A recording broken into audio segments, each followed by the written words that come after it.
thank you for being here this afternoon. I think I know all of you, but I'm Andrew Herbrook. I'm the director of music here. So I've been thinking a lot how to go about this. And unfortunately, I think it's going to be a little scattered. Okay. So we're going to just start off just with a quick Cliff Notes version of the organ. What is the organ? Okay. So the origins of the pipe organ can be traced back to the hydraulis in ancient Greece, back to the 3rd century BC. So back then, the wind supply to pipes was actually supplied through displaced water in an airtight container. By the 6th century or the 7th century, bellows were used to supply wind power. A pipe organ with great leaden pipes was sent to the west by Byzantine Emperor Constantine V by the King of the Franks in 1757. In England, the first organ in which any detailed record exists was built in Winchester Cathedral in the 10th century. It was a huge machine with 400 pipes, which needed 2 men to play it and 70 men to blow it.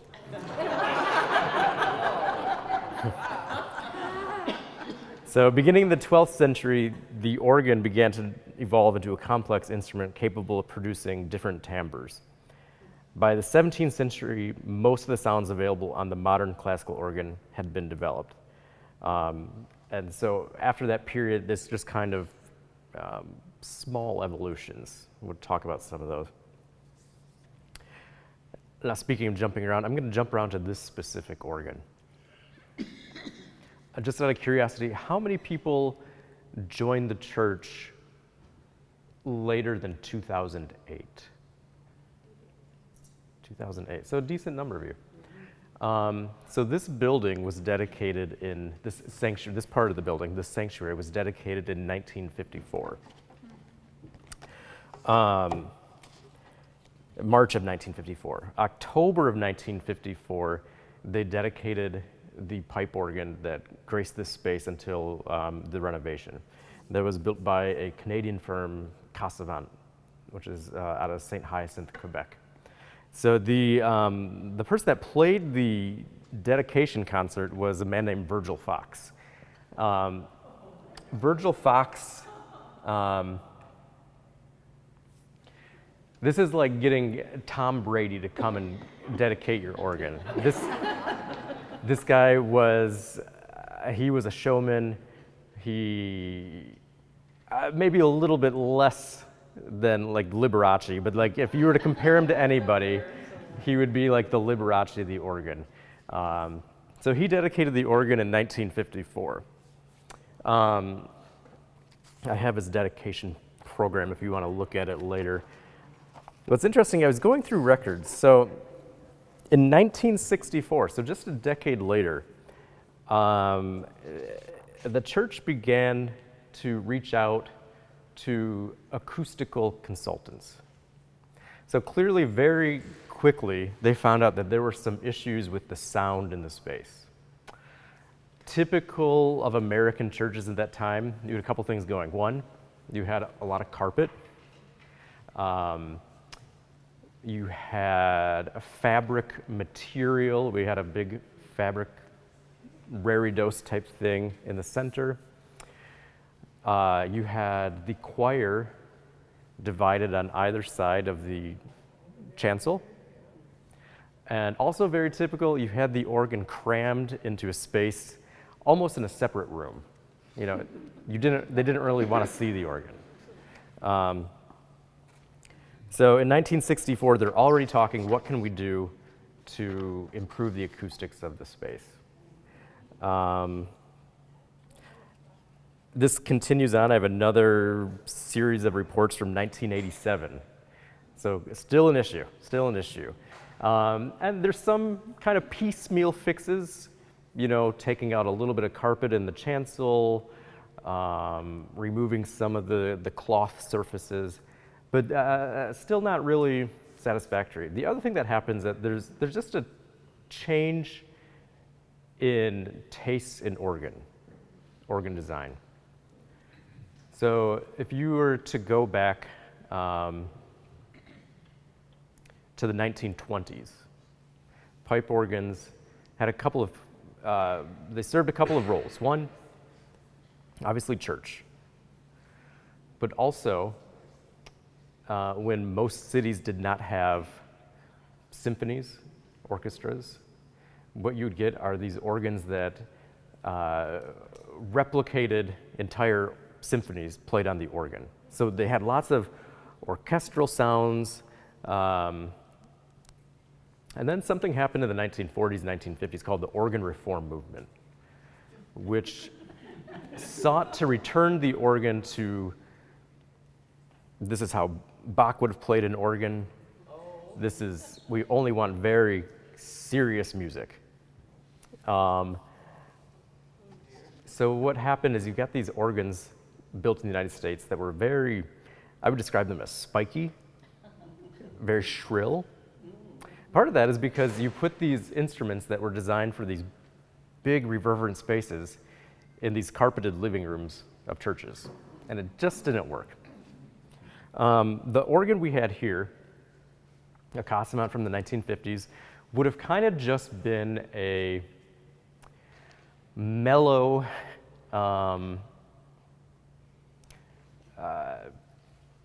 post-World War II, they were just pumping out organs constantly. So there were thousands of organs being built. And so there was a little bit of like a factory quality to it. You know, like this is the organ we build, we'll slap it up there, okay? And then, Swid, you can actually help me with this. When did the year start that talk of forming an organ committee began? Well, actually it began when Mark Wickens was here, and there would be concerts or performances given, and the money that came in formed the basis for, I think we raised about $40,000 at that point, and looking towards building a new organ. And we were told that when the committee got started, you plan on 7 years before you're going to dedicate it. And then I think it was probably, I know that when Tom Trenny came, one of the first things he did was to form an organ study committee where we began to learn about, you know, the various parts of the organ and what it could do in visiting. So that was probably the early 2000s. And then even then we had, there were special luncheons that were held with various members of the congregation to help raise money. And then we really began starting in, I think, 2002, where things began to develop seriously. Yeah. And searching for engineers, organ builders, it's you know, it was a massive undertaking then. So what's interesting is I get asked a lot by generally people, I guess maybe that don't go to church, but they say, are people still building organs? And the answer is yes, clearly. I mean, this was installed, this was finished in 2009. But part of the process is it's almost like, in a way, I don't want to say speed dating, but you're testing out different organ builders, you know, and certain builders create organs that are Baroque in style, you know, some specialize in an English cathedral style. So I'm going to show you a picture. I don't know if, I'm guessing most of you have not seen. This is a what could have been picture. So I'm not going to name the builder, but so you go around and you get proposals from different, you narrow it down to a small number of builders, and you get more detailed proposals, and they draw up sketches. So I came across this photo, I thought it was interesting. This is our space.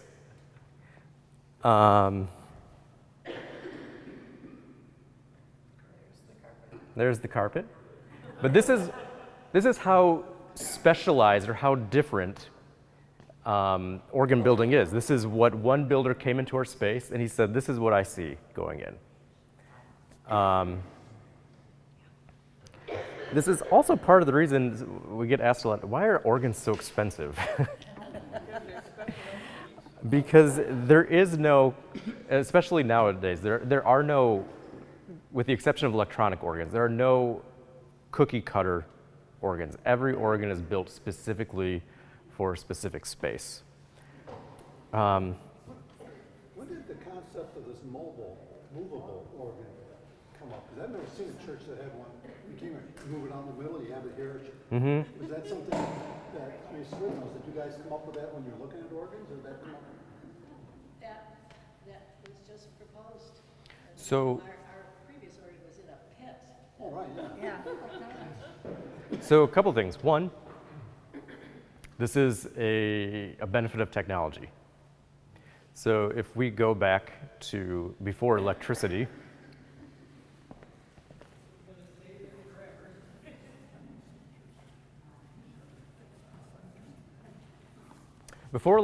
if you wanted to play an organ, you had a series of levers, or what we call trackers. So you press down a key, and you got a series, and a little piece of wood opens up the airflow. That's how the pipe sounds. So the console, by design, you had to be very close. If you were playing a tracker organ, basically the organ would be probably no further than like right here. Because the longer the trackers are, the more difficult it is to play, because you're using more force. So with the electrification, basically this is what, oh, I downloaded the same photo twice. But basically, in place of this little tracker, you have a wire. Yeah, so that allows us to move this around. The other thing, just from a practical standpoint, one of the genius things about the design of this sanctuary is that everything is so mobile and flexible. You may not realize it. You probably realize it right now. But the baptismal font is on wheels. The communion table is on wheels. I mean, everything can just be taken away. So maximum flexibility. So now I want to talk about this particular organ and what makes this so special. So this was built by a company out of Little Rock, Arkansas called Nichols and Simpson. So Wayne Simpson and Joe Nichols.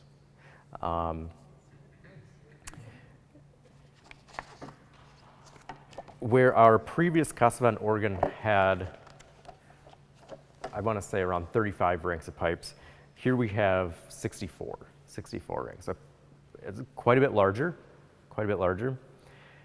The other thing, where the previous organ would have just been in chambers, we have a significant portion of the organ along the central axis of the building. And that's really important for sound. So there's an immediacy of sound. The other thing that's interesting about this particular organ is the amount of color stops. So I said the previous organ was kind of blah. Here we've got a lot of interesting stops that imitate orchestral sounds. We'll get to those in a minute. The organ is made up of families of sounds. The most distinctive and the most recognizable we call a principal sound. This is the sound that originates with the organ. It's not trying to imitate anything else.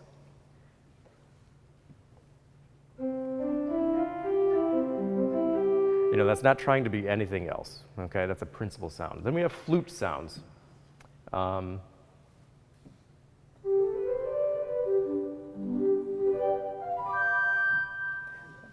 And within the flute family, we have all different variations. Clarinet. So it's still a flute, but just a little bit different timbre. Here's another flute.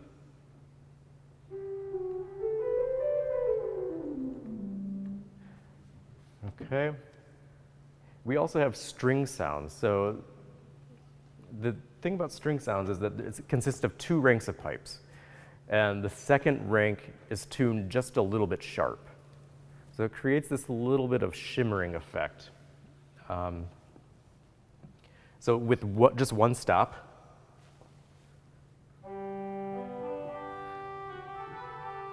so then we add the rank that is just a little bit sharp. So it's maybe a little out of tune, but it creates kind of a shimmery effect.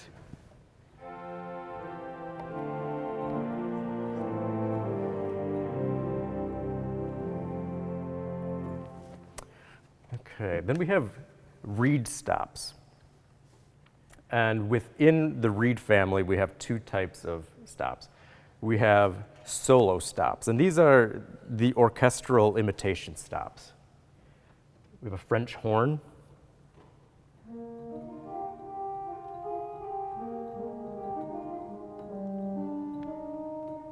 English horn.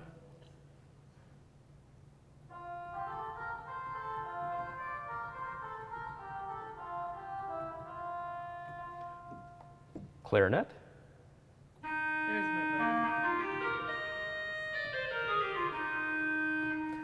Oboe.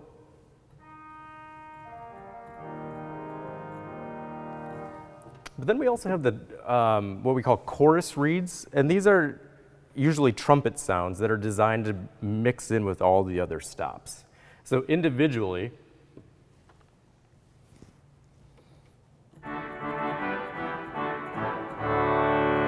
the interesting thing about this organ is the wealth of trumpet stops. So we've got 1, 2. See if you can notice a difference. I'll play the first one first.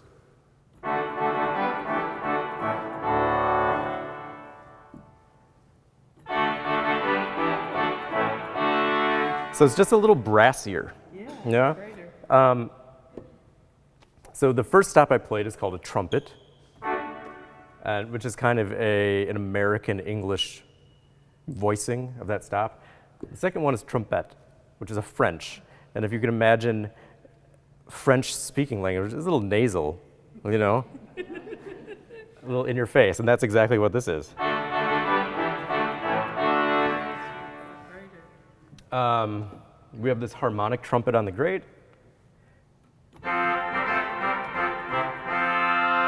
So even a little bit different, a little bolder, a little louder. And then on the choir, we have petite trumpet.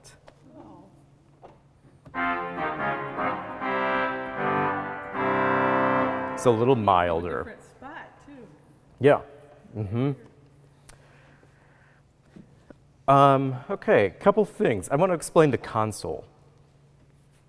So I always ask the children when we do our little tour, I mean, I want the most basic answer. What do you notice that's different about this as compared to a piano?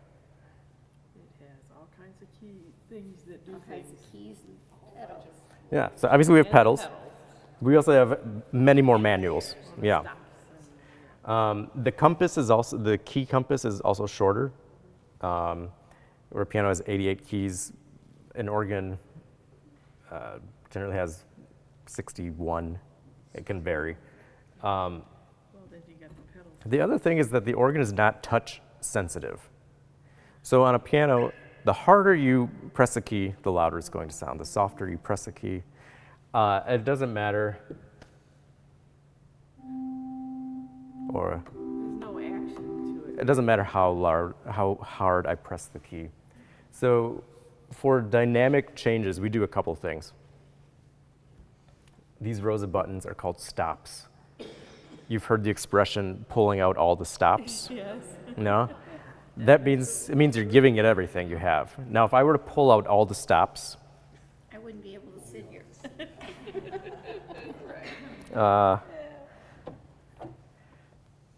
sorry in advance. That's pretty much all the stops. You're doing everything you have, okay? So, That once in a while.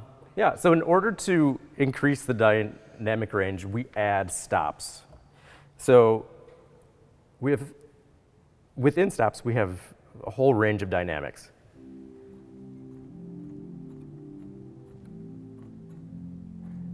Keep adding. Keep adding.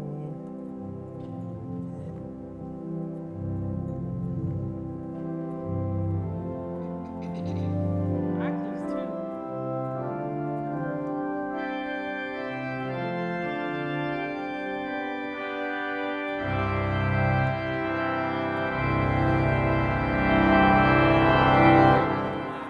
So I did something at the very end. We have these series of foot maneuvered shoes. I think the easiest way to see is if you look up there. I'm going to move this pedal up and down. If you can see, almost like Venetian blinds. Oh, it opens the, okay. So this is probably easy to figure out what happens.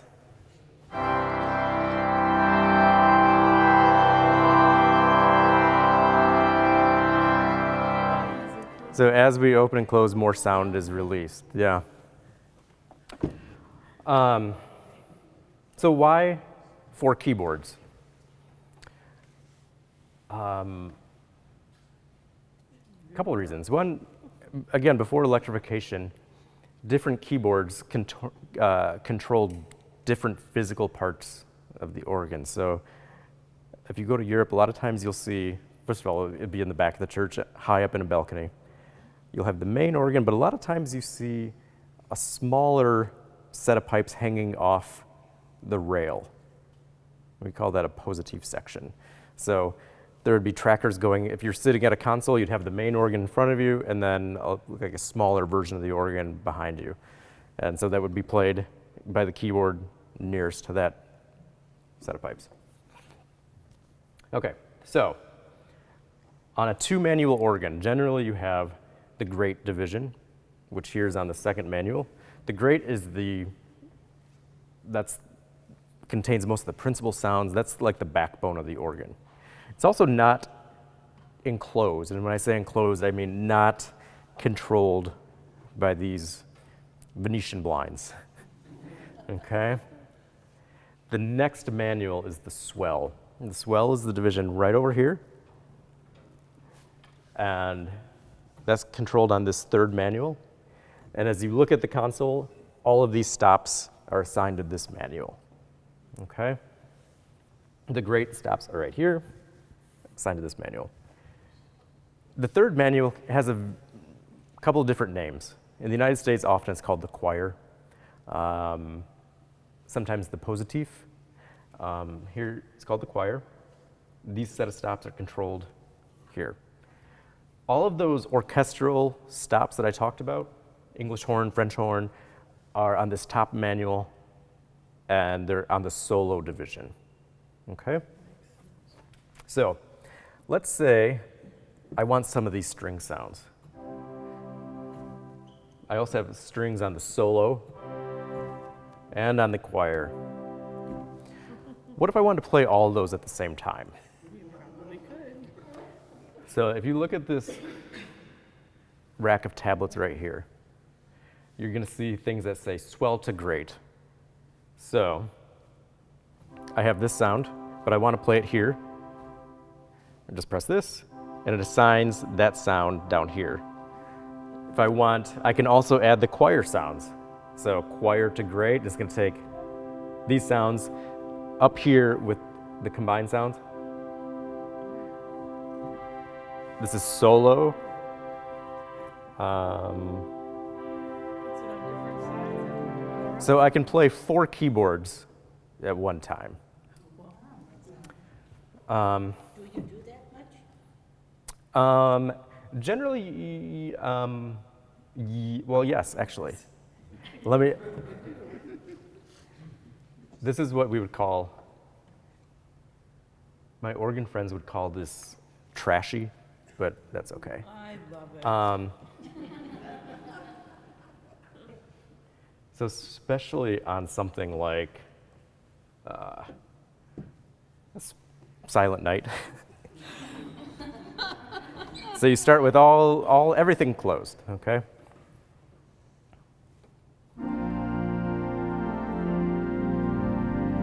Open up the swell a little bit. Open up the choir. Now we're gonna go to the solo.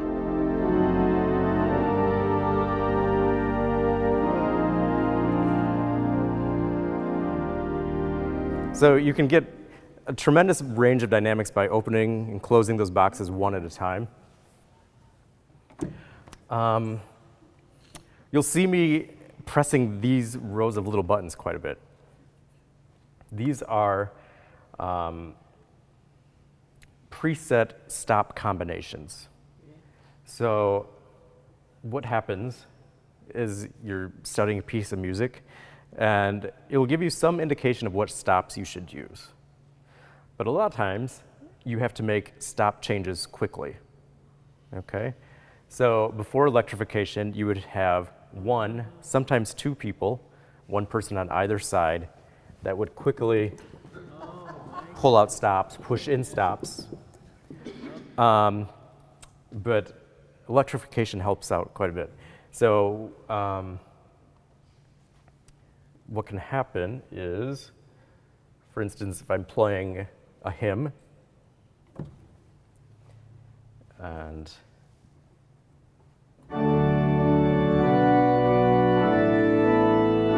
I want to change the sound. Watch over here.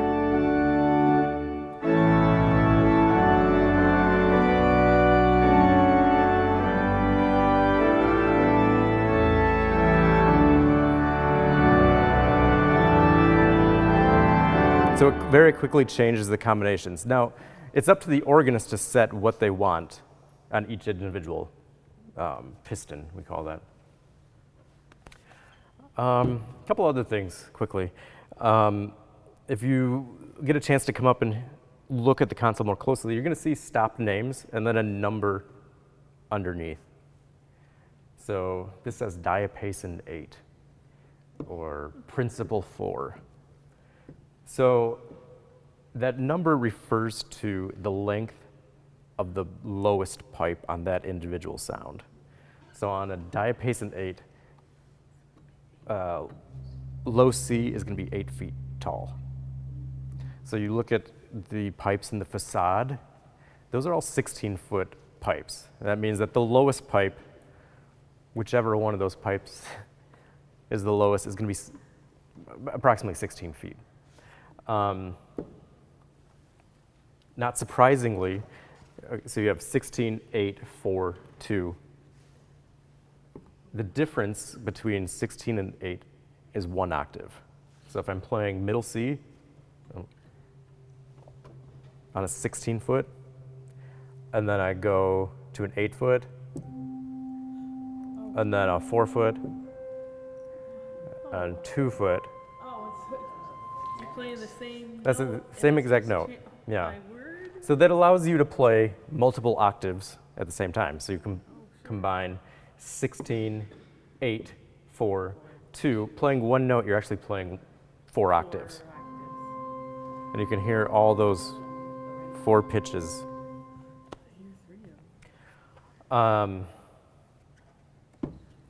The lowest sound on this organ is a 32-foot.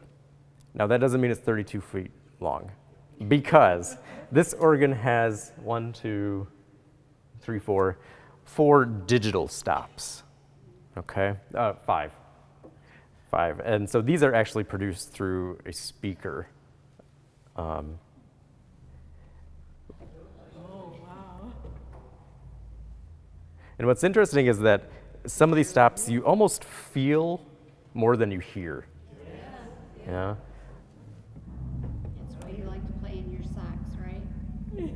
So, and sometimes you need the 16-foot to add pitch.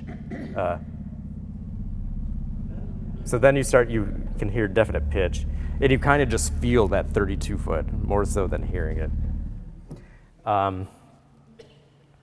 The loudest, one of the most interesting things about this organ is we have a tuba stop. It's a high pressure reed. And this is a very innovative organ. So it's located within the choir division, but within the choir division, it's within its own box, its own set of Venetian shades. So you've got 2 sets of shades controlling the volume, which gives you a big dynamic range.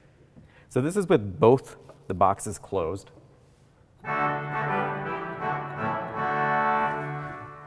See, to my ears, like I can hear like the beast within. It sounds like there's a lot trying to get out. So then I open up the tuba box. So this is a set of Venetian shades just controlling that rank of pipes.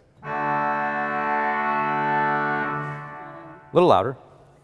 But then you open up the choir, and that's when, yeah.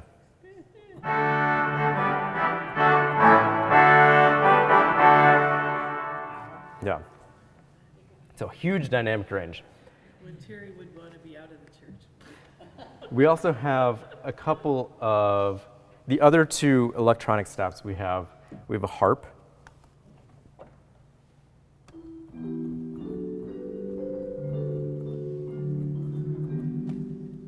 And a celesta.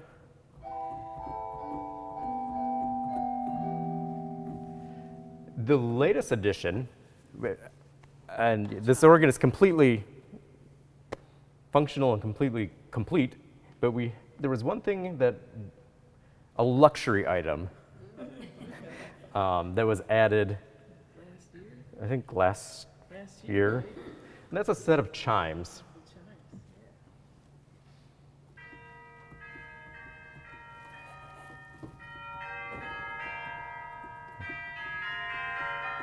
Now those are real. There's a real set of, that basically just controls a little hammer that hits orchestral chimes. The other thing. What's that weird sparkly thing you got there too? Yeah, so the other thing, you'll see this when we go up to the chambers. There's a set of bells. It's about this big, and it's on a wheel. And when I pull this stop, this cymbal stern, it's going to spin around. And all that's doing is. Oh, that's what I was, yeah. That's one of those stops that's its effectiveness is in like direct proportion to how little you use it, you know. So there's a few times I always use it, which is last verse of "Joy to the World." I don't know why. It's just what I do. Because you want to. Because you can. Because I can. Okay, a few other things, and then I think we can look at the pipe chambers. So wind is supplied through bellows. If I pull this stop, what it does is it just adds a little bit of shake to the bellows. It's tremolo. So this is without. Then I add. Can you hear just a little bit of shaking? Yeah. So is that like a Leslie when you have the like a Hammond organ or something? It's the same effect, just Yeah. achieved differently. Yeah. Mm-hmm. Okay. Yeah. Might be silly, I don't know, but the sound is actually coming out of these pipes, right? I mean, Some. the note, the sounds, when you play that pipe, it's coming out of that pipe, right? If I were to use the rank, these are real pipes that sound. Yeah. But you look up here and you see 35 pipes. I don't know. I've never counted. But there's actually a little under 4,000 individual pipes. Okay, well, my question is this, if the sound is coming out of these pipes. Yeah. And there's no obstruction, and then you have pipes that are behind, do they have to know when they're creating the organ that those are gonna be behind, and so they make more noise to compensate for what they lose? Yeah, so when a pipe organ is built, basically it is built in the shop. So this was built in Little Rock, Arkansas. They set it up completely. Then they tear it apart. It comes in a series of Penske trucks, and and then they rebuild it here. And then they begin a process that's called voicing the organ, where each individual pipe is gone through, and they fine-tune it for this space. And Swid, would you remember how long they were here voicing? They came 3 different times during I think 2009.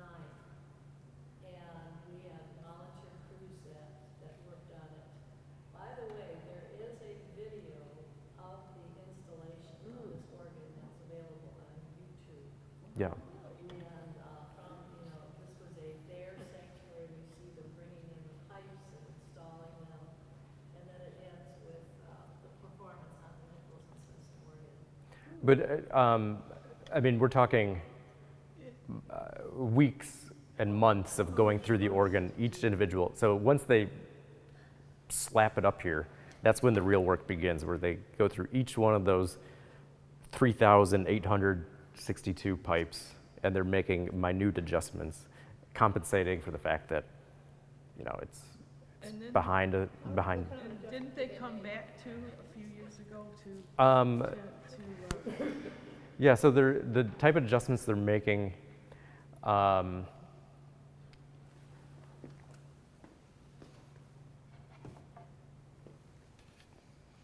this is maybe not the best example. This is, Is this one of my pipes? yes, this is one of Connie's pipes.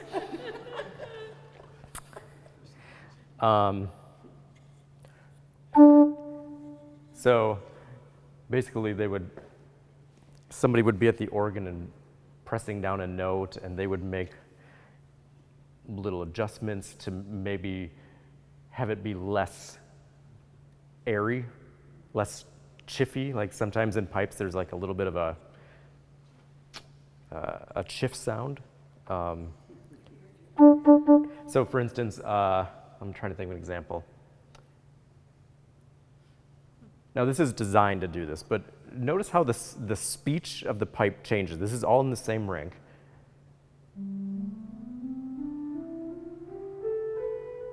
So in there, do you hear the? Yeah, there's more air. Yeah, like you can almost hear more air. It also gets much louder as you go up. So it's kind of mellow here. Like just decibel-wise, it gets louder. There's actually more air in it. So those are the type of adjustments they would do within that rank. Just making, as you go up the scale, louder. And when you play these pipes in front, Yeah. the parallel pipes go off together, and just that center one would be individual? So like if you're gonna play, I would assume that note on the far left and the far right are the same pipe, or are they different? No, those are each pipe is one note. Okay, right. Yeah. But they're not the same note because of the same height and everything? Like the far left and the far right? No, so maybe like, I'm just making this up, maybe that's an F and that's an F sharp. Oh, okay, so, okay. So there's not So I gonna be, always looked at them, I always thought they'd be, so there's not gonna be like a noticeable difference going from, when you hit the key, only one of them plays, not. going from, actually, maybe you can even hear, at least from where I'm sitting, you can hear the sound coming from a different spot. Yeah, I just always thought they'd be parallel. yeah. Related to that, I thought that the French horn and the oboe, how's that work? If these different notes sound in different locations, it sounds like one instrument was coming from one location, another was somewhere possibly elsewhere. Yeah, well actually, yeah, good ear. You said French horn and oboe? Yeah, so the oboe is located over here in the swell division, yeah. And the French horn and English horn are over here in the solo division. Yeah, back row. So it seems like there's a lot of unique things to this organ, or is this standard things amongst all organs? Because how does one organ player play a different organ? Yeah, good question. So the professional organization for organists is called the American Guild of Organists. And I don't have a year, but at one point they decided on a AGO-specific specification for console design. So if I were to move the bench out of the way, for instance, an AGO-specific pedal board has a couple of features. It's radiating and concave.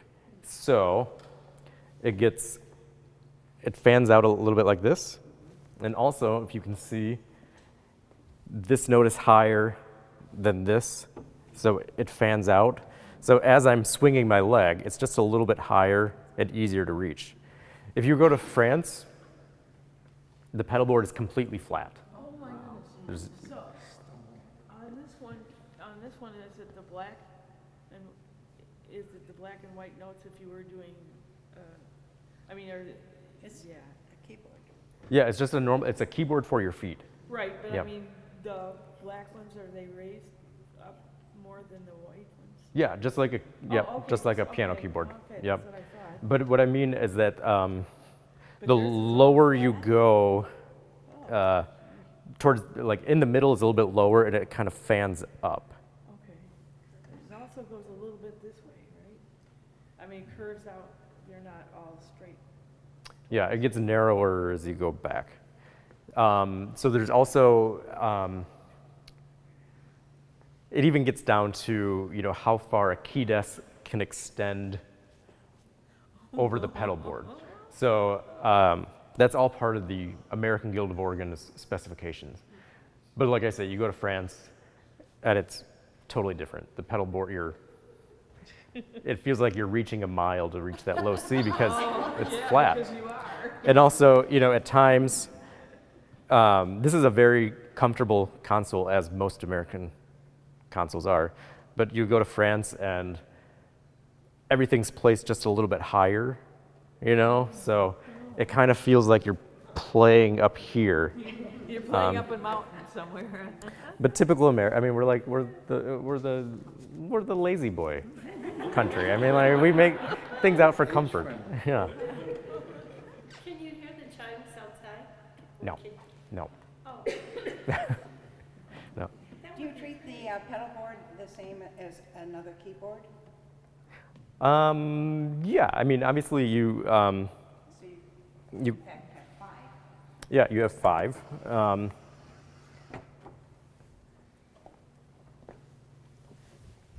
And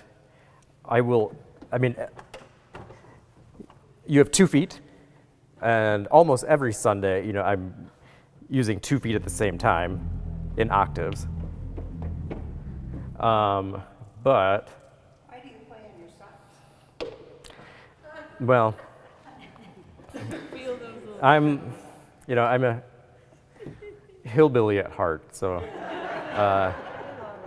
but, if you think of most shoes, they've got a sole that sticks out even just a little bit, and so, It's not as flexible Well, you as can your feel, you can feel those. and so we have organ shoes, and I have organ shoes, And with they and if I ever had to play, like when I played for my degree recitals, of course I wore shoes, but if you get creative, you can, and I have pieces that call for this. You've got a heel and you've got a toe on both foot. So, I mean, you can play chords. I'm using the heel of my right foot, the toe of my right foot, and then my left foot. So yeah, you can play melodies just like any other keyboard. Do you do runs?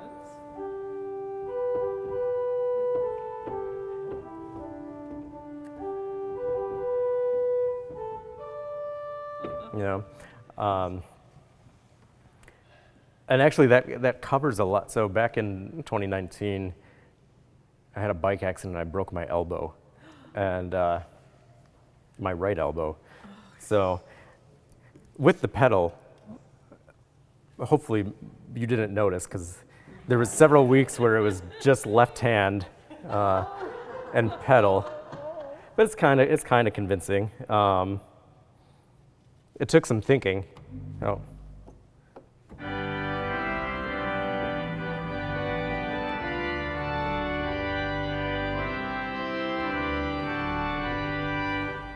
Yeah. Is it true that your socks have a Facebook page?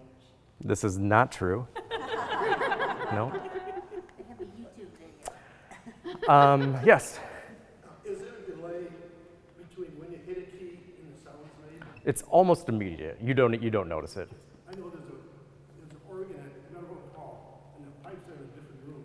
Yeah. I said one of the problems of playing that, you hit a note, it's a little while before the sound is made.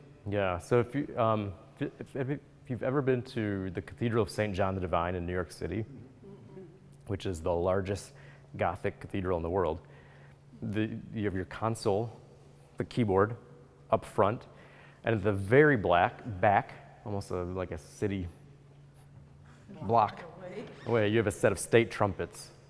So you press a note, and it's about half a second. Oh, my. Oh. And so you just have to turn off your ears. And Play. yeah, Okay, you got your mind going, two limbs and two legs playing different things all at the same time. yeah. Okay, how many, so a lot of people can play piano. What, I'm sure upgrading to an organ's gotta be phenomenal. And how do you, at what age, start those skill sets to learn how to do this instrument? Because it boggles my mind to see, and how, All the coordination. yeah, the point, and then, you know, so, if, Well, I've got a story. okay, Okay. Go ahead. So, as I said earlier, hillbilly. Aw. One of my next door neighbors bought this little, I don't know if you call it, I think the term is chord organ. So it's maybe like this big. Are you And it talking has about a- the ones with the buttons and the, Yeah, so on the buttons left-hand and the- side, you've got these pegs oh, yeah. that kind of play chords. You know, so the idea is that And a keyboard. you hold down a peg with your left hand, and then you play your melody with the right hand. This is like a children's toy. Sure. still complicated for me. And I mean, I was determined to play the organ. So I would, now, I'm not going to reenact it, this visual. First of all, because I can't. But I would hike my leg up and play those little tabs with my big toe. And I was just determined I was going to play the organ.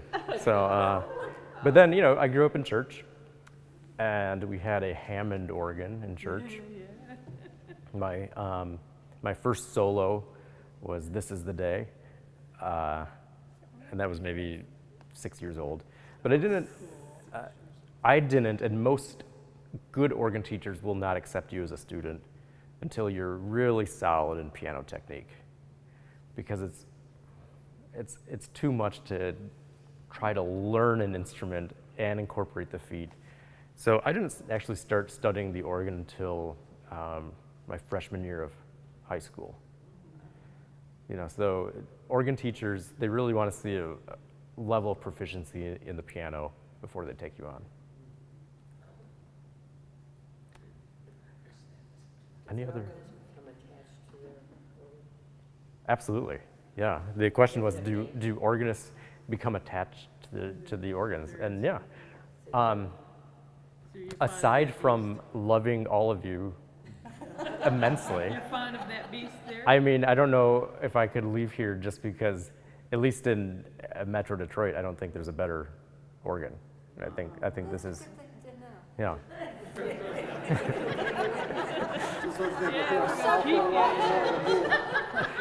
And the choir's gonna sing just the way Can you you want tell us us to. about your rehearsals at the University of Michigan? Yeah, so I studied at the University of Michigan for my bachelor's and my master's degree.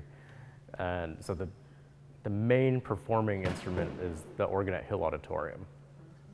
And you can imagine that's used for lectures and for speeches and convocations and everything like that. So in order to get practice time, organists, they have access to the building, which is a crazy thing to think of. You know, you're 18 years old, and they say, here's your code, just go to Hill anytime you want, you know, assuming it's free. But that means that a lot of times your practice time is 1 a.m., 2 a.m. So, you know, you're in this, they only allow the lights directly above the organ to be on. Everything goes, it's just pitch black. Yeah, it's rather dramatic. And yeah, I can't stay up that late anymore. Was there You thought one about other being in a question? doctorate? No, zero interest in a doctorate. You don't want to teach, huh? Okay, so I know a lot of you want to look at the organ chamber. We can look at the swell division. And the only reason we can only look at the swell is because to access the grate, you have to climb up a ladder, and then kind of pull yourself up, and then walk across a walkway. And although, have any of you remembered First Foundation in your will? I'm just thinking off the top of my. You are allowed to go up there.